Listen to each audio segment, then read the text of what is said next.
Hi, I'm Cheyenne Adamson, and welcome back to the Yes Phonics channel, where homeschoolers, teachers, and educators everywhere come to get valuable teaching information and insights.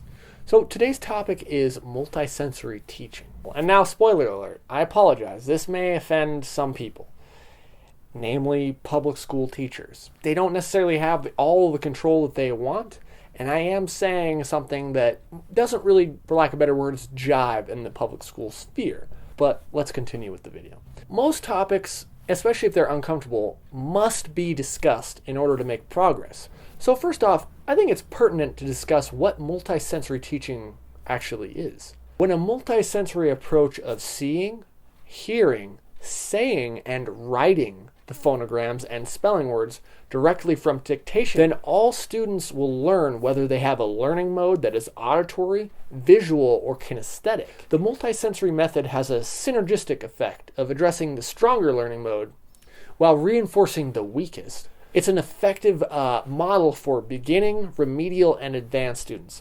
So some of the statistics that go along with the illiteracy of adults is absolutely shocking. According to an article by the Huffington Post, 32 million individuals that are illiterate account for 14% of the population. Even more alarming, 25% of the adults in the US have a reading ability of the average fifth grader. It's no wonder that books are slowly becoming a thing of the past, which is really, really sad. I think, though, the most shocking statistic is that 19% of high school graduates can't read. There's more bleak statistics in that article, and I suggest that you go and take the time to read it, and I'll link it in the description below.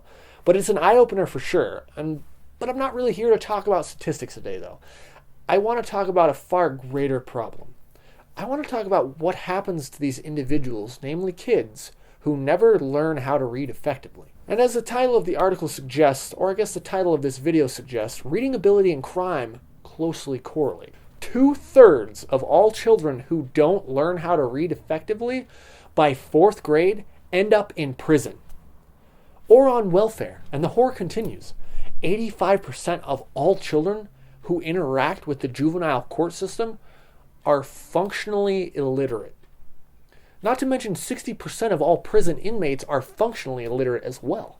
And what do all these grim statistics mean?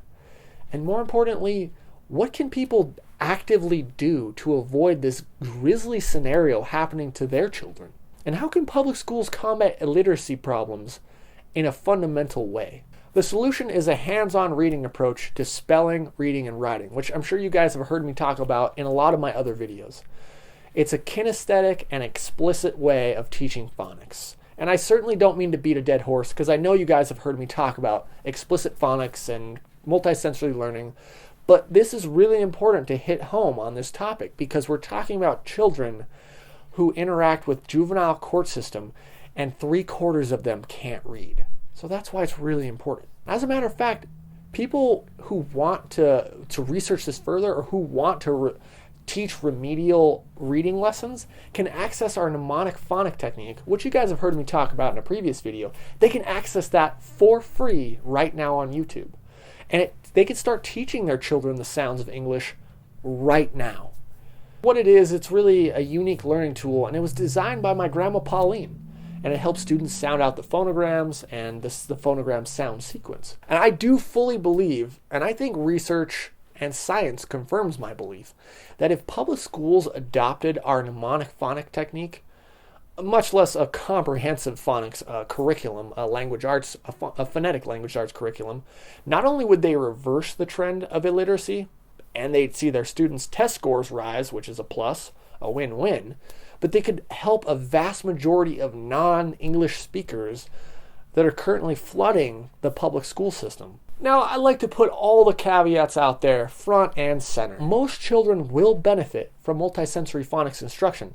Unfortunately, though, many children, the majority who can learn effectively from explicit phonics, they're not receiving any form of phonics instruction in the public school sphere.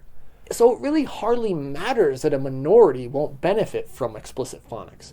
And there are solutions to the minority. Marianne Wolf, in her book Proust and the Squid, is a great example and a great book that addresses this very issue. And their learning center is actually designed for students who have special learning disabilities. The majority still receive whole language and Common Core, and they are not receiving the multisensory teaching instruction, and they're not seeing any light at the end of the tunnel. This question is tantamount. It's so important. It might be one of the most important things that we ask. Is the public school system doing everything that it possibly can? And I constantly put this out there for people. If the public school system at this sphere, and to be fair, there are a lot of public schools who do use phonics, who do use an explicit phonetic approach, and congratulations to them as I applaud. Seriously, congratulations to them, because they really are giving children the best possible leg up. But there is a lot of schools, there are a lot of schools who aren't using this approach and who could just download our mnemonic phonic technique right now for free and start using it. But I digress. Look, I understand that a lot of teachers would rather not speak out about these injustices and risk their tenure and their livelihood. I totally get that. But unfortunately, the problem will continue without their help. Illiteracy rates will keep rising until a systematic, explicit phonics approach is adopted in each and every school in the U.S. And now, I know that sounds that sounds like rhetoric, and it sounds like it might be a little bit extreme, but go ahead and research for yourself. Look at the studies out there. Look at how phonics really does help the majority of kids. I think that alone should be enough to have schools adopt phonics as the mainstay again.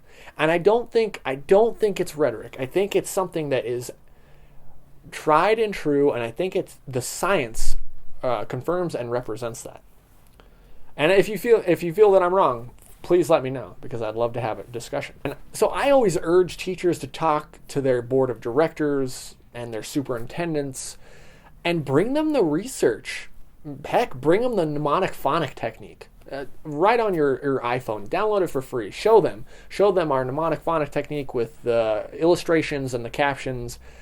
If they're not impressed by that, I don't know what they'll be impressed by.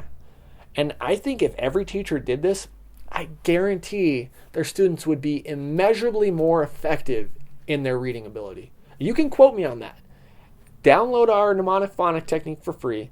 Try it out for 30 to 60 days. And if your students, if their reading ability isn't measurably increased, send me an email. I will be happy to stand corrected. Plus, the most important thing about all of this, incarceration rates would plummet, which I think the taxpayers would like that. I mean, locking people up is expensive, and it's a waste of time, it's a waste of human potential, it's a waste of life. So the fact of the matter is that millions of children are on their way to becoming functionally illiterate, and subsequently on their way to prison. That's what's happening. And I've argued before that using a bottom-up, explicit, multisensory phonetic approach not only teaches children to read, spell, and write effectively, but it also helps them develop empathy. And empathy is one of the biggest contributors by which these children can avoid the deep pit of wasted human potential. We really need to talk about this. And our children need us to talk about this. And they need explicit phonics. That's it for today's video. Hopefully it wasn't too intense. Hopefully I didn't offend too many people. So if you like our content, if you like what we're putting out, feel free to subscribe to the channel. If you think I'm wrong, or if you have an argument yourself, feel free to put it in the comment section below. I'm always looking to discuss. I'm always looking to expand my thinking horizons. And as always, my fellow educators, be well and stay classy.